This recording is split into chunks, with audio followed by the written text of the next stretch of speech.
All right, welcome into Carolina Sports Live. I am Joey Ellis. He is Michael Assett. We appreciate you for being here with us tonight. We got an hour-long show, a lot to get to tonight, don't we? Yeah, a lot of cool stuff coming your way. We got NASCAR at the Monster Mile. Plus, we go inside the numbers at Panthers training camp.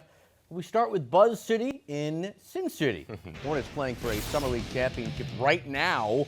They're taking on the Sacramento Kings as we speak. Unfortunately, they had a 10 p.m. tip-off in Vegas. That means at the moment we can't show you highlights, but we can tell you the score. We can also tell you that McNeely's not playing, Sion's not playing, Salon's not playing, but Charlotte is up early in this one. The score currently 32-16. They're nearing the end of the first quarter. The smell of freshly cut grass, the first hike of the football, that summer heat, coaches barking orders. It's here, folks. Panthers training camp officially gets underway Wednesday, with the guys reporting to camp starting on Monday. You know, the players are going to be ready, but we think it's important that you are ready too.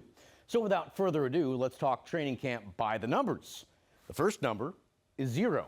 0 is the amount of fans attending this year's event, with the team's practice facilities still under construction. For them not to just have anybody watching them practice, that's kind of messed up. I don't agree with it. Now that we got that number out of the way, the second number you should know about is the number 3. That's the number of years Bryce Young has been in the league. Many say it could be a make-it-or-break-it year for the Panthers quarterback. He's got a nice running start after finishing strong last year. Now it's really starting and expanding on those details early on and having those conversations earlier so that we can have a foundation that's a lot more in-depth. And last but not least, the final number we're talking about here is 32. That's the number of teams in the NFL. It's also where Carolina ranked among team defenses in the league last year. That's dead last. If you're looking at the positives, well, there's really nowhere to go but up. Now that they've made improvements both via free agency and the draft, head coach Dave Canales believes it's possible. I've played against this defense. I've played against it in Seattle with the Rams for a bunch of years. I know what this defense will look like, and I'm committed to that. Ajero's committed to that. Alrighty, so those are the numbers. Here now are some key dates for Panthers training camp. As we said, players report tomorrow and Tuesday. First practice is Wednesday. FanFest, that's going to be the only date that fans get to see the team in practice. That is set for August 2nd. Carolina will have 2 sets of joint practices, one at home with the Browns before their preseason clash, the other in Houston before the second preseason game. All right, it is now way past time we start recognizing Scottie Scheffler as a legend in the making. He ended the year with 2 major championship wins. He's now got 4. He conquered the PGA Championship here in Charlotte back in May. Today he was at it again at the Open Championship. It was Scheffler's tournament to lose going into the final round. He had a 4-shot lead. Rory McIlroy did his best. This was on 15. It's a birdie. Rory tied for 7th at 10 under.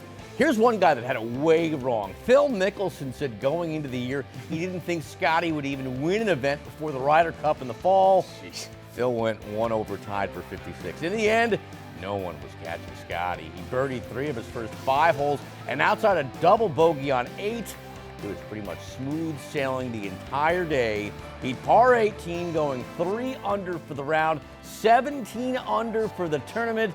That's good for a 4-shot win on Harris English. It's his first ever Open Championship win.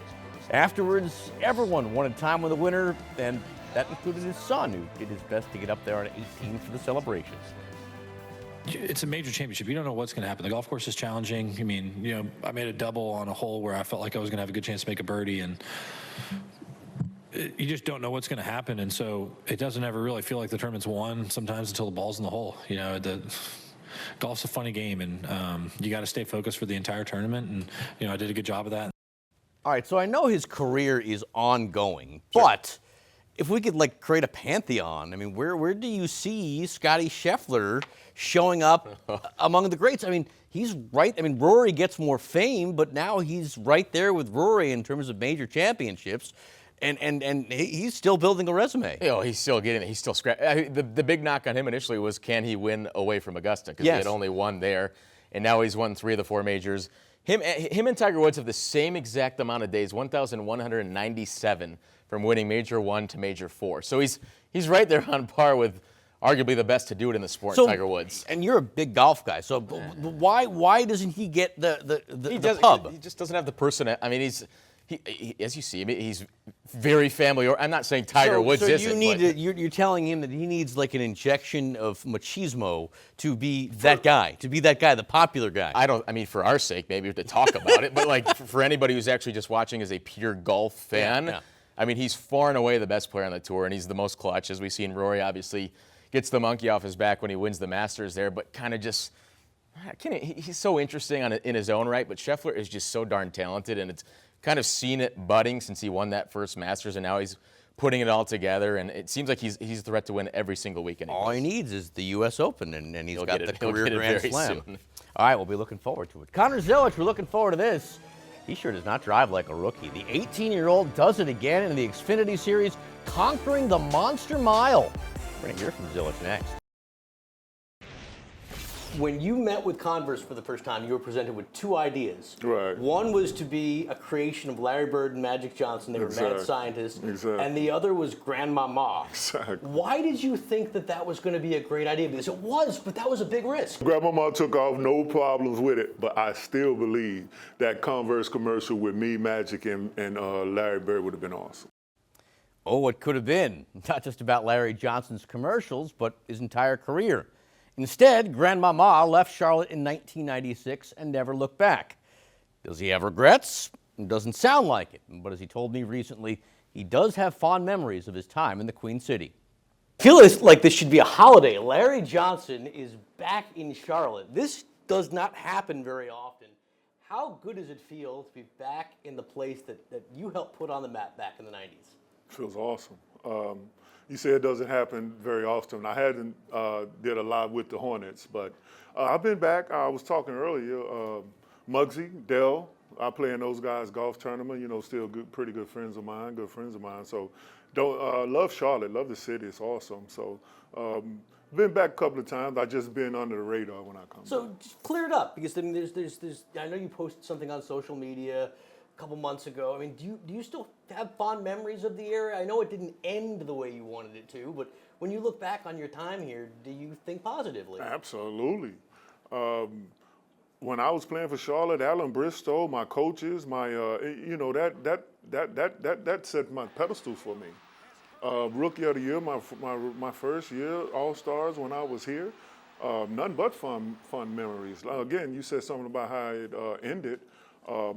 I think myself and the owner at the time had some, we didn't see eye to eye. So that's probably why I was traded, to be honest, because of the owner at the time. We didn't see eye to eye on certain situations, but the city and the people in the city and my teammates will forever be instilled in my heart. I love it. I grew up in the 90s watching a lot of NBA, and your team was like the cool team. I mean, Del Curry, Muggsy Bogues, Alonzo Mourning, yourself. Why do you think the Hornets of the 90s resonated with kids like me back then? We had a bunch of icons, like college icons, like having the shortest player to ever play in the NBA, and Del Curry, pretty boy, shoots the heck out of the basketball. And myself and Alonzo, who had great college careers, we was like as far as college goes, myself, Georgetown, those type of guys, we, I think we was like on that pedestal of being iconic. And as far as hip hop, we instill, like, you get all of the hip hop guys used to wear my jerseys, Alonzo jerseys, Muggs jerseys. So I think that's where we came from. I mean, and we was fun to watch. We didn't. When I played for Charlotte, I can't remember 2 plays, but I can remember us running and gunning. It was get the ball to Muggsy and run the floor. When you look back on your time with Charlotte, what's like the quintessential moment of like the apex? Is it the morning shot, or do you have another moment that was the high point when we ruled this city? Oh, no. I'm going to have to be selfish. It was my rookie of the year, winning rookie of the year with Charlotte. I think midway during the season, like after All-Star break, 50th game or 42nd game, I wasn't like rookie of the year. It was mostly Dikembe Mutombo, who was a great friend of mine. Yeah. Dikembe, missed Dikembe. Dikembe made the All-Star team, and Dikembe was playing real well over there at Denver. And like midway through, and Muggsy might not like me telling this story, but I'm telling it. Midway during the season, Muggsy come to me, like we on the road. I forgot where he was at, but he's on the road. And Muggsy come to me going, he come to the room. I'm like, what's up, Muggs? He come to the room. He ain't never came to my room. Man, you want to win Rookie of the Year? Yeah, I want to win Rookie of the Year. Why you going to ask me if I want to win Rookie of the Year? Yeah, I want to win Rookie of the Year. And I don't know what happened after that, but 24, 25, 30 points a game. I do know what happened. Muggs started. So Muggsy, yes. you owed a big check to Muggsy. Of course. So he get all the credit. But he going to come to me in Miller's seat and ask me, who don't want to win Rookie of the Year, Muggs? Yeah, I want to win Rookie of the Year. So, yeah, brothers get all the credit for that. I know everything turned out well for you. You ended up playing in the NBA Finals with New York. I mean, the famous 4-point play. Is there any side of you that ever sometimes thinks, man, but if it only worked out here, if we could only kept the gang together, do you ever think about that? Absolutely. Again, Kendall Gill, you didn't mention Kendall. Yeah. Scott Burrell. We had these guys, again, that was iconic in college that played big roles in college that, people gravitated to. So absolutely, I wish we all could have stuck together. Glenn Rice came, but that was that was later years. Yeah, that was 96. the Alonzo trade. So, yeah, absolutely. I mean, we was young. I mean, everybody was on, and that Till, the Till took off. The Till took off. Everybody loved the Till, and you looking at it on TV, you looking at this and that, and all you saw was Charlotte jersey. So, absolutely, it's something there that wish we could have stuck together and made it to the finals and did it here. All these years later, the city is still looking for a winner. I think you would know better than anybody else. What do you think it would mean to this community if the Hornets were able to turn things around and become a powerhouse? Listen, it's North Carolina, which is what? Basketball state. You have a Tobacco Road down the street. So, this is a basketball state. So it would be a heck of a thing for Charlotte to win an NBA title. And there's something there I wish I would have won it, but, hey. And you'll be cheering them on if it happens. If Charlotte Hornets ever made it to the finals, I definitely would be cheering them on. I love it. Not a little end with a handshake, but could we end with one of these? Well, I'd like to make a 4-point play, but There I'll we go. throw one up. Being back in Charlotte, I'd Larry definitely throw a big L up. If you enjoyed the Chicago Street Race, buddy, you're not going to like this. The race is not coming back next season. This week, NASCAR announced it will take a pause for the event for 2026, but that the door remains open for a possible return. Both NASCAR and city officials are working toward a goal of returning in 2027. The MLS announced this week their 2026 All-Star Game will happen right here in Charlotte. Shortly after it became official, I caught up with MLS Commissioner Don Garber. All right, what a day for Charlotte. Here with the Commissioner, Don Garber. First off, how excited are you that Charlotte is getting the All-Star Game? I'm super excited, but I'm more excited for the people here in this community. I mean, they've done so much to support this club and support the sport overall with big events and coming out and 70,000 and tens and tens and tens of thousands of people coming to games each week. It's the perfect thank you for a very loyal and passionate fan base. Why Charlotte? You sort of touched on it there. Was it the way they turned up for those international events and friendlies and things like that? Well, it starts with that the Queen City's become a soccer city. And when you have that level of interest and passion and support, you take a step back and say, boy, this could be a place for some big-time events. But also the state and the city came up with a terrific bid. It's a competitive process, and 30 different cities wanted the All-Star Game, and Charlotte, with the governor's office, and you heard from their commerce secretary, put together a great bid. What kind of impact will this have on the community when the game does indeed take place? Tens and tens of millions of dollars. Lots of people will come in, they'll spend money in local restaurants and bars, and they'll stay here and fill hotel rooms and, be here for a week-long series of activities. So lots of economic benefit. As far as the weekend itself, what can fans expect when it happens? Well, it ends with the All-Star Game, but it begins with lots of community events, something called Hometown Heroes, where we honor the members of the community that have done great things to support and give back. It goes to community field building events and other community events, to our skills competition. We'll have board meetings and owners meetings and sponsor summits and all sorts of stuff that will make this city kind of live soccer for a bit. How do you anticipate Charlotte sort of putting its own spin on the All-Star Game? You always see when a city hosts a game, it's in the branding. What do you anticipate happening with Charlotte? Well, that's the work that the club will do with the MLS League office. We haven't gotten there yet, but every city's got its own personality, it's got its own culture, it's got its own food, it's got its own music, and we look forward to seeing what that plan could be. No date announced yet. When will that happen? No date yet. We'll get We know it'll come right after the World Cup, but don't know exactly when. And speaking of that, it'll be on the heels of the World Cup. As far as the format for the All-Star game, do you anticipate anything maybe changing or done, coming off that? Well, coming into our current All-Star game next week in Austin, MLS versus Liga MX will be the format. It has been that for many years, but I don't know, maybe we'll change that up, but we'll have to see. All right, we'll be looking forward to see what happens. Nice to Thank you see so you. much for your time. Hey, good to see them winning.